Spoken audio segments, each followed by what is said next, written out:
Assalamualaikum warahmatullahi wabarakatuh.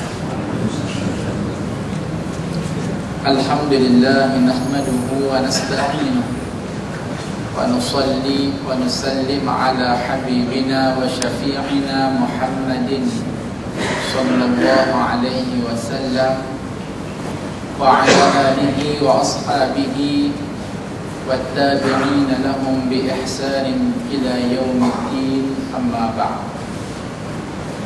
Saudara muslimin dan muslimat yang dirahmati Allah sekalian, pada pagi ini perjalanan ruh ke langit ditangguhkan. Sebab dia mau berehat lama di langit yang berapa ya? Yang ini yang keempat ya. Jadi kita biarkan ruh itu beristirahat lama sedikit. Untuk saya mengambil kesempatan khas pada pagi ini berbincang di bawah satu fenomena gejala sosial yang hangat diperkatakan sekarang. Dan saya telah keluarkan pernyataan ini tentang menunjuk dalam beberapa akhbar, Suara Keadilan dan juga Harakah, dan sebagai rekod kepada Masjid As-Sabirin, dan juga sebagai perkongsian maklumat dan tindak balas, maka saya akan bawa tajuk itu pada pagi ini insya-Allah. Maudhu' yang dimaksudkan di sini ialah berkenaan dengan fenomena membuang anak.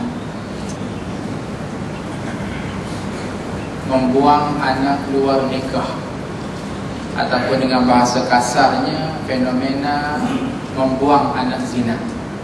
Ini sudah menjadi satu virus yang sangat besar di negara kita sekarang. Saya akan bukakan terlebih dahulu beberapa suntingan keratan akhbar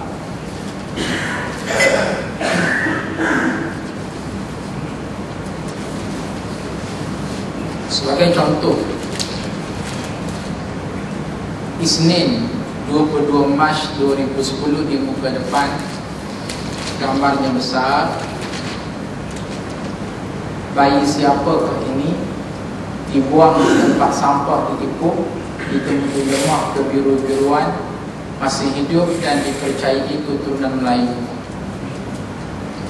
Dibuang dalam tong sampah, tetapi nasib baik dengan izin Allah, bayi ini ditemui oleh seseorang, diambil dan diselamatkan.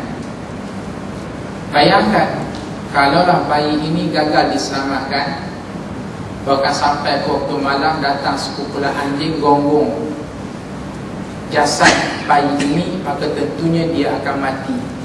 Sebagaimana yang didedahkan juga di muka surat depan Pusat Malaysia pada Sabtu 27 Mac 2010, tajuknya bayi digonggong anjing.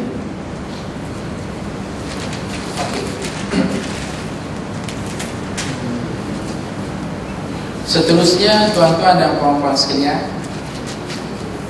kalau kita lihat fenomena semakin teruk di Metro muka depan pada Khamis 1 April, dan ini ialah Sinar Harian juga Khamis 1 April, tajuk yang isu yang sama, khalwat beramai-ramai, 7 wanita dicekuk bersama 32 lelaki, 39 didakwa berkhalwat.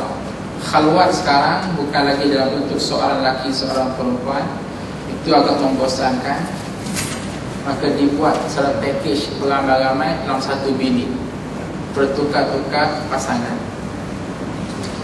Akhirnya menatijahkan kita tak boleh nak bayang, dalam satu muka surat sahaja, dalam satu masa, satu hari, dalam satu ketika sahaja, menyaksikan 3 kes buang anak serentak. Atas, seorang lagi bayi terbuang di Ipoh. Tengah, mayat bayi lelaki ditumpai tersangkut pada pukat di Kuantan. Dan bawah, pengawal terkejut jumpa janin dalam balang Kuala Lumpur. Saudara dan saudari sekalian, semua ini menghasilkan suatu kajian. Kalau kita tuan-tuan membeli majalah Al-Islam keluaran April, covernya ialah seorang bayi yang mati dalam keadaan dikerumuni oleh kerengga. Di muka surat 14 ada satu laporan kajian di bawah tajuk pendaftaran anak luar nikah setiap 17 minit 17 saat. Kajian dibuat oleh Dr. Fatimah Abdullah, pensyarah Fakulti Sains Sosial dan Kemanusiaan UKM. Saya cuba nak datangkan sedikit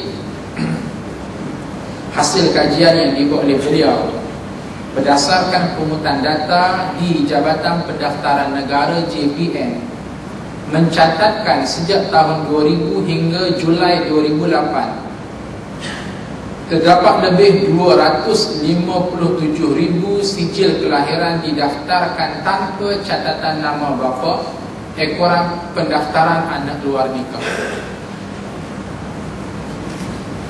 Secara purata 2,500 kes anak luar nikah direkodkan pada setiap bulan atau 83 kes pada setiap hari. Dan jika diunjurkan lagi, kes pendaftaran anak luar nikah di Malaysia sekarang ini berlaku dalam setiap 17 minit 17 saat.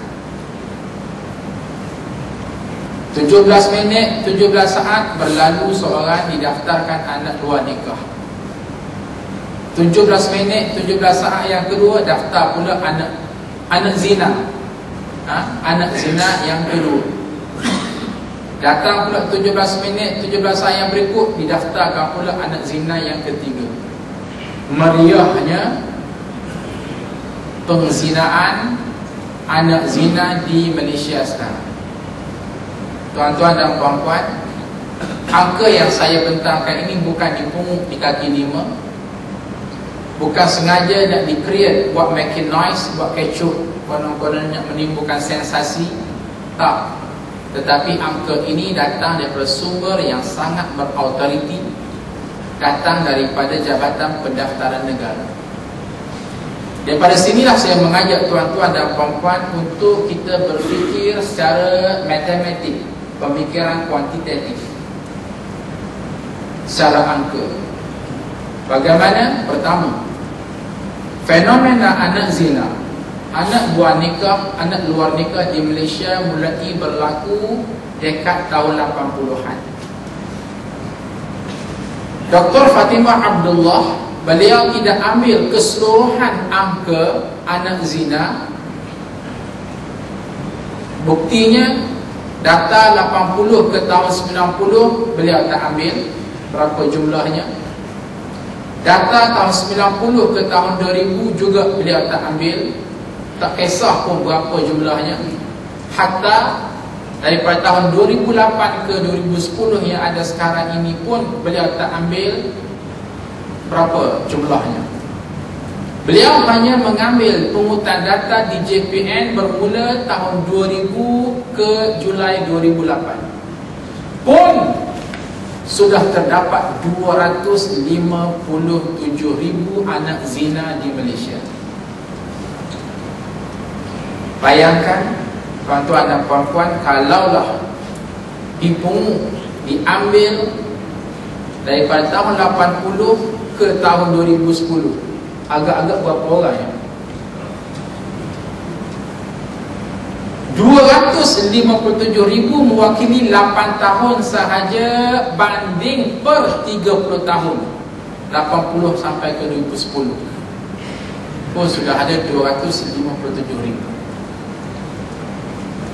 Pendek kata, kalaulah kutip semua daripada 80 sampai ke 2010, pendek kata nak dapat 500,000 tu sejuk-sejuk je. Baik, itu yang pertama. Yang kedua, kita buat satu andaian mudah. Daripada tahun 80 ke tahun 90, andaikan tidak berlaku walaupun satu kes anak zina di Malaysia.